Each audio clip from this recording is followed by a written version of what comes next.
Ciao a tutti! Con il video di oggi vi voglio fare un riassunto di tutte le mattonelle o quasi tutte le mattonelle di cui vi ho fatto i tutorial in questi anni.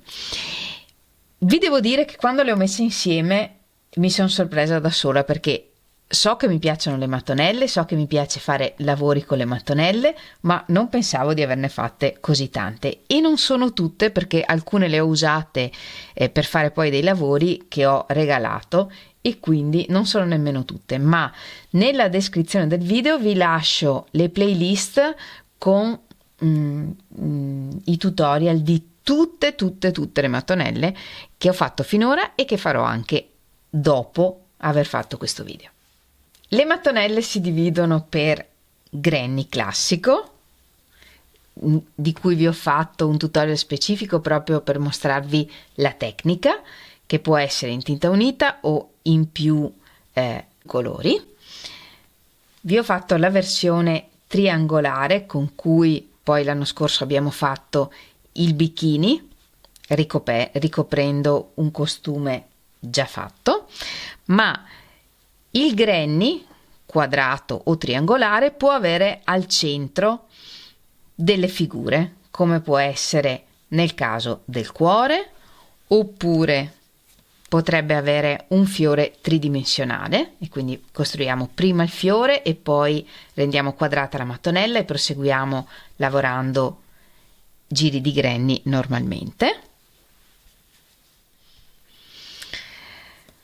Questo ha anche un fiore 3D, però questa diciamo diventa quadrata proprio alla fine, non è proprio un granny come nel caso per esempio di questo fiore,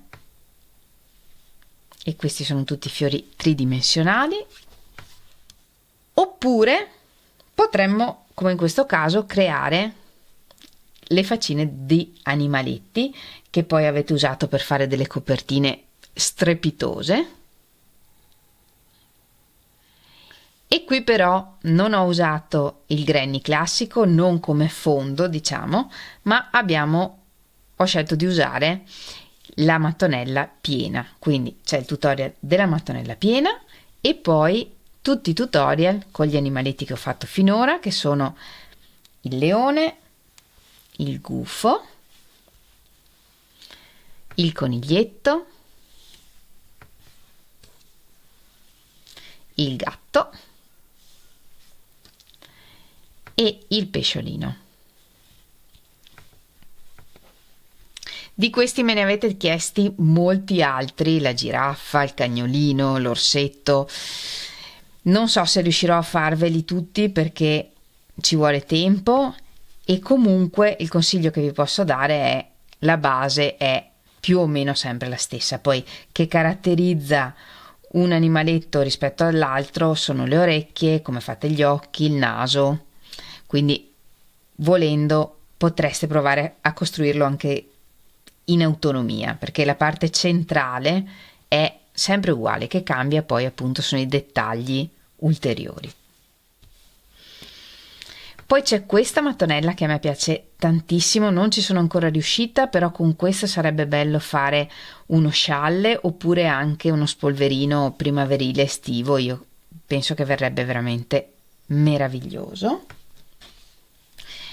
Poi abbiamo fatto insieme la mattonella girasole che vi è piaciuta tantissimo e ultimamente vi ho fatto anche il triangolo in modo che possiate costruire forme anche più complesse di un quadrato o di un rettangolo, quindi di una coperta, diciamo così. Poi tra le mattonelle particolari diverse vi ho fatto questo esagono con il suo mezzo esagono e anche questo a me piace tantissimo, questa mattonella la trovo meravigliosa. Tanti anni fa all'inizio del canale vi avevo fatto questa mattonella con il gufo e con il quadratino che serve per riempire i buchi, perché questa è una mattonella ottagonale, 1 2 3 4 5 6 7 8, e quindi poi quando unite gli ottagoni vi resta questo quadratino vuoto in mezzo, quindi ho fatto anche il quadratino e anche qui vengono borse o coperte, cose meravigliose. Simile alla mattonella girasole c'è questa mattonella che abbiamo usato l'anno scorso nel tutorial per fare la fascia per capelli e anche la cintura, e trovate tutti i link nella descrizione del video. Poi ho fatto questa mattonella con le libellule, e anche qui potreste fare una borsa per esempio, oppure ho visto un bellissimo copritavola con questa mattonella. E poi arriviamo alla mattonella coi ventagli, e anche qui ho visto che avete fatto delle meraviglie. Vi ricordo un paio di coperte fatte con questa tecnica, strabilianti, ma anche solo un cuscino è bellissimo usando questa tecnica. Poi lo scorso autunno vi ho fatto i rettangoli, e anche questa è una cosa che vi è piaciuta tanto, e è piaciuta tanto anche a me, perché tante volte dobbiamo fare per esempio il fondo di una borsa o comunque un inizio rettangolare per ottenere un rettangolo grande quanto vogliamo, ma non sappiamo mai come iniziare per avere poi la forma del rettangolo effettivamente che vogliamo ottenere. Vi ho fatto il rettangolo granny, il rettangolo pieno e il rettangolo con i ventagli. I calcoli che vi ho dato sono giusti, però chiaramente c'è un po' di margine quando iniziamo che poi ci portiamo dietro, quindi nel calcolo considerate, se siete incerti se fare una ripetizione in più o in meno, fate una ripetizione in meno e vi troverete più giusti con le misure poi che volete ottenere.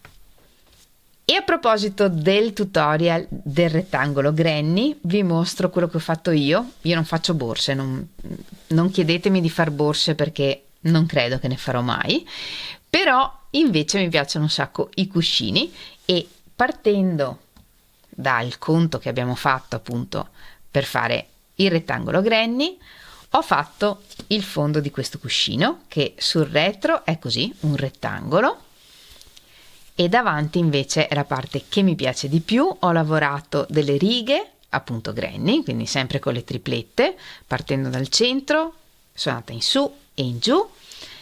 Qui è un quadrato, un bel quadrato grande, e poi qui sotto tutti i quadratini piccoli. Per quanto riguarda le unioni, sapete che vi ho fatto diversi tutorial su come unire le mattonelle con l'uncinetto, e vi ho fatto vedere 5 metodi come unire le mattonelle con l'uncinetto, e uno con l'ago. In questo caso sono unite con l'uncinetto, e qui ho messo i bottoncini ricoperti, e anche di questo vi ho fatto il tutorial, ve li lascio tutti linkati nella descrizione del video.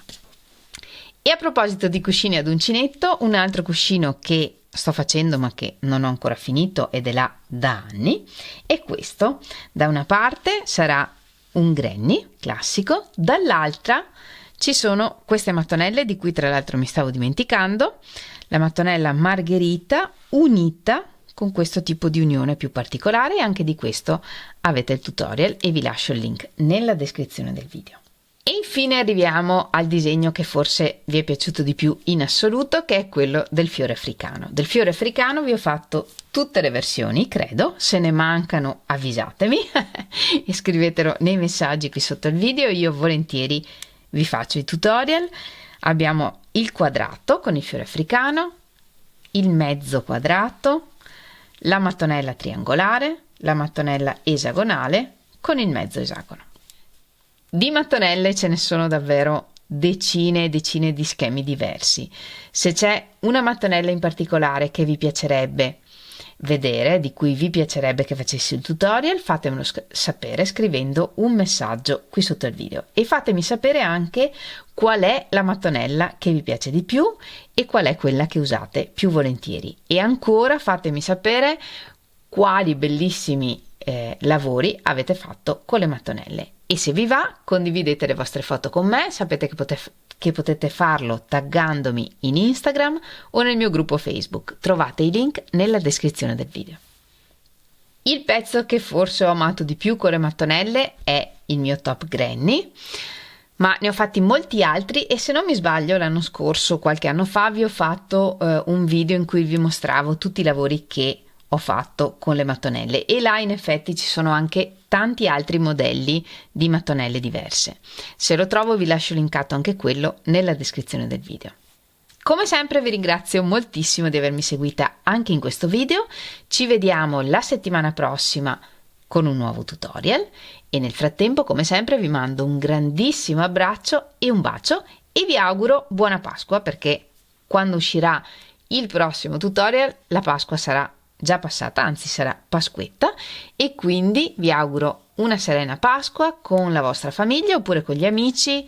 Divertitevi, rilassatevi che ne abbiamo un sacco bisogno. Un grande bacio e a presto. Ciao ciao!